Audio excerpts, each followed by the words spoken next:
नमस्कार, आप देख रहे हैं हिंदी खबर। मैं हूं आपके साथ ऋतु भंडारी और शुरुआत एक बड़ी खबर के साथ बुलेटिन की, जहां प्रयागराज हाईकोर्ट में अधिवक्ता चैंबर्स का उद्घाटन हुआ। बड़ी खबर कार्यक्रम में सीएम योगी आदित्यनाथ शामिल रहे, जहां सीएम योगी आदित्यनाथ ने जब संबोधित किया तो इस दौरान एक बहुत बड़ा बयान योगी की तरफ से दिया गया। कानून के शासन में शिकायतकर्ता भी अहम है, सीएम की तरफ से कहा गया। साथ ही उन्होंने कहा कि बार बेंच के साथ शिकायतकर्ता का भी बेहद महत्व है। हर परिस्थिति में न्याय की जद्दोजहद करते हैं वकील। तो बड़ी खबर आपकी टीवी स्क्रीन पर यह कार्यक्रम की तस्वीरें आपको दिखा रहे हैं जब सीएम योगी आदित्यनाथ प्रयागराज पहुंचे।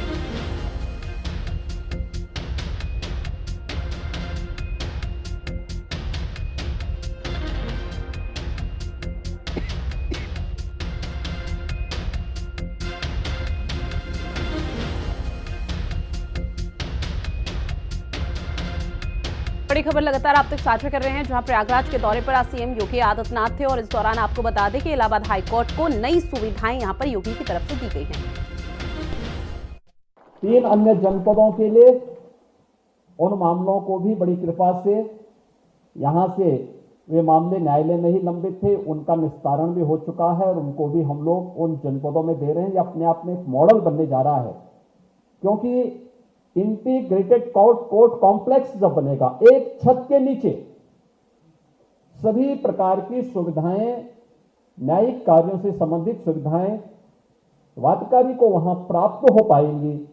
अधिवक्ताओं के लिए अच्छे चेंबर भी वहां उपलब्ध होंगे, कार पार्किंग की सुविधा भी होगी और उसी कॉम्प्लेक्स में हम न्यायमूर्तियों के लिए या फिर वहां के लिए जो न्यायिक अधिकारी हैं, उन न्यायिक अधिकारियों के लिए आवासीय सुविधा भी वहां पे उपलब्ध करवाने की व्यवस्था कर रहे हैं। और ये अपने आप में अच्छे एक कॉम्प्लेक्स के निर्माण की दिशा में जो प्रयास प्रारंभ हुआ है, यह भी अपने आप में एक मॉडल बनेगा। इसके अलावा केंद्र और राज्य सरकार मिलकर के जनपदीय न्यायालयों में भी अधिक से अधिक सुविधाएं उपलब्ध करवाने के साथ साथ अधिवक्ताओं कि उन समस्याओं के समाधान के लिए भी जो अधिवक्ता निधि थी, अधिवक्ता निधि की राशि को हम लोगों ने 1.5 लाख से बढ़ा के 5 लाख कर दिया है और आयु सीमा को भी बढ़ा करके अब 70 वर्ष कर 60 साल से बढ़ा के 70 वर्ष कर दिया है। उसके लिए कॉर्पस फंड भी हमने 500 करोड़ रुपए अलग से दे दिया है कि न्यासी समिति इस पैसे का उपयोग समय समय पर जैसे ही किसी अधिवक्ता के साथ कोई घटना दुर्घटना हो तो उस अधिवक्ता समिति की न्यासी समिति उस परिवार को यह सुविधा तत्काल उपलब्ध करवा दे।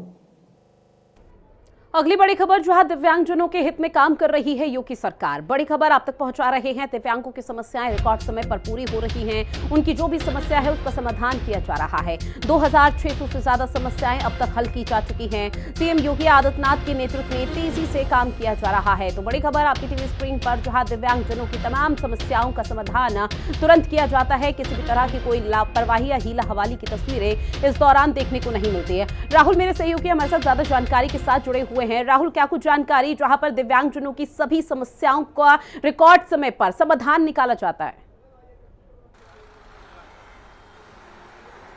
देखिए, निश्चित तौर पर आपको याद होगा या जो तस्वीरें सामने आती हैं कि मुख्यमंत्री योगी आदित्यनाथ जब भी गोरखपुर होते हैं या फिर लखनऊ होते हैं, वो जनता दरबार लगाते हैं। इसके अलावा किसी भी जिले पे दौरे पर होते हैं तो वहाँ जो भी उनके पास अपनी समस्याओं को लेकर आता है, उसको वो समस्याओं को सुनते हैं, उसको समाधान के लिए अधिकारियों को निर्देशित भी करते हैं। और इन सब के बीच जो दिव्यांगजन हैं, जिनकी समस्याएं हैं, उनको लेकर मुख्यमंत्री योगी आदित्यनाथ बेहद संवेदनशील हैं। और ये इसका अंदाजा इसी से लगाया जा सकता है कि अभी तक 2699 जो शिकायतें प्राप्त हुई हैं, उसमें से 2660 शिकायतों का निस्तारण प्राथमिकता के तौर पर किया गया है। दिव्यांगजनों को किसी प्रकार की कोई परेशानी ना हो, उनकी जो शिकायतें हैं उसको प्राथमिकता के आधार पर उनको सॉल्व किया जाए, ये योगी सरकार की प्राथमिकता। और शायद यही वजह है कि 2660 मामलों का निस्तारण कर दिया गया है और जो 39 मामले हैं उसको लेकर भी अधिकारियों को निर्देशित किया गया है, जो बाकी बचे मामले हैं उसको भी जल्द से जल्द निस्तारित किया जाए।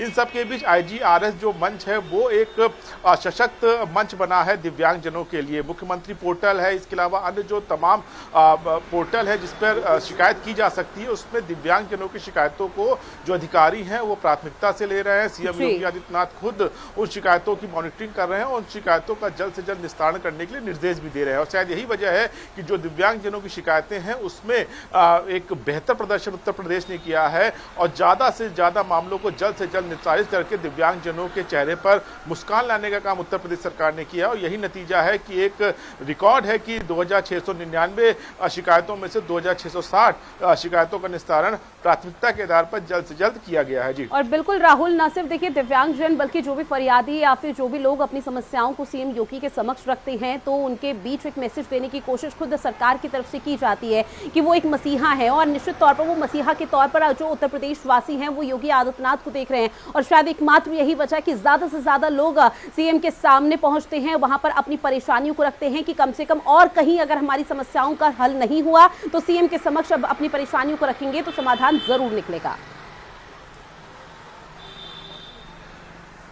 देखिए, निश्चित तौर पर एक उम्मीद के साथ तमाम जो परेशान होते हैं, जो पीड़ित होते हैं, वो मुख्यमंत्री दरबार पहुंचते हैं और मुख्यमंत्री सभी की शिकायतों को बड़ी गंभीरता सुनते हैं। उनके साथ जब वो शिकायतें सुनते हैं तो मुख्य सचिव मौजूद होते हैं, उत्तर प्रदेश के डीजीपी मौजूद होते हैं और तमाम वो विभाग के अधिकारी मौजूद होते हैं जिनके ऊपर जिम्मेदारी होती है उन शिकायतों को जल्द से जल्द दूर करने के लिए। गोरखपुर में भी इसी तस्वीर को देखा जाता है, उत्तर प्रदेश की राजधानी लखनऊ में भी इसी तस्वीर को देखा जाता है कि जिस तरह से फरियादी अपनी फरियाद लेकर पहुंचते हैं, सीएम योगी आदित्यनाथ उसको बेहद गंभीरता सुनते हैं और जल्द से जल्द उसको निस्तारण करने के लिए अधिकारियों को निर्देशित करते हैं। और इसके साथ ही साथ जो सीएम कार्यालय है उन तमाम शिकायतों का फॉलोअप भी अधिकारियों से लगातार लेता रहता है। शायद यही वजह है कि जिस उम्मीद से फरियादी सीएम के दरबार में पहुंचते हैं उनकी वो फरियाद पूरी होती है, उनकी शिकायतों का निस्तारण जल्द से जल्द किया जाता है। और यही वजह है कि जो भी फरियादी हैं, पीड़ित हैं, उनके चेहरे पर जल्द से जल्द निश्चित तौर पर दौर देखिए माथे पर शिकन चाहे कितनी भी हो लेकिन चेहरे पर मुस्कान जरूर रहती है। बहरहाल जानकारी साझा की राहुल, उसके लिए बहुत शुक्रिया। अब बात करेंगे